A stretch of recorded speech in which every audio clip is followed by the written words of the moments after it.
Oof, you people.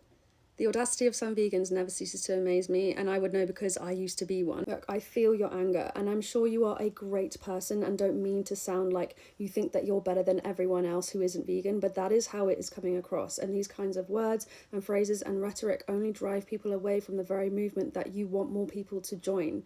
So I don't think that's what you really want. I know, because again, I was vegan and I had that same anger that you do. And by the way, I think veganism is great, and I want more people whose bodies thrive on a vegan diet or plant-based diet, as you say, to find it, because if it's right for them, that's amazing. Also, I really don't agree with this idea that if you ever change your approach, that you were insincere to begin with. Growth, adaptation, being really honest with yourself are not moral failures, they're just part of being a human being. If your version of compassion has no room for people whose bodies respond to things differently, then maybe that's something worth reflecting on for you. Secondly, I'm not announcing a departure from it, and I don't always need to talk about it. You would know if you would look back at my social media. I've literally never discussed this. I'm not asking for permission or praise. I'm talking about my body and my health and my very real lived experience in my own life on my social media, and that is it. Respectfully, you don't know me, and reducing my entire history to you never cared or you were never vegan because my body asked me for something different is not compassion.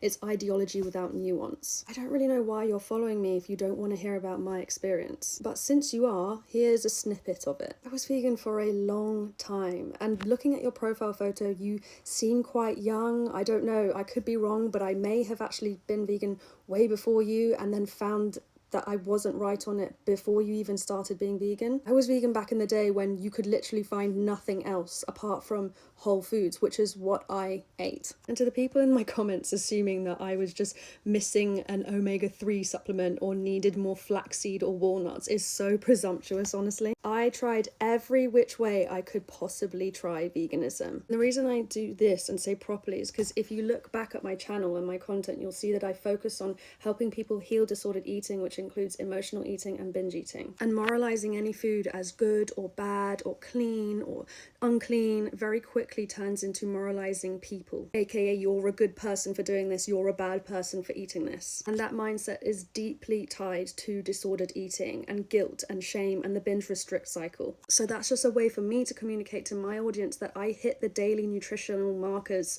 about 90% of the time. I have so many diaries where I literally wrote down everything I ate and tracked it to make sure that I was hitting my nutritional markers, to make sure I was getting enough of everything. I took supplements for B12, magnesium, iron, everything alongside a whole foods, plants-based diet that was balanced. And there are so many more experiences that I had that I don't mention in my last video, so you don't have all the facts. Compassion to me is not blind self-abandonment when your body is asking for something else. It includes listening to your body when it is struggling. That to me includes recognizing when something works for so many other people but it's not working for yourself. That's okay. I didn't change how I eat because it was easy. I changed it because I was unwell, and ignoring that is not noble, it's unsustainable. And let me be very clear, I am not telling anyone else what they should or shouldn't be eating.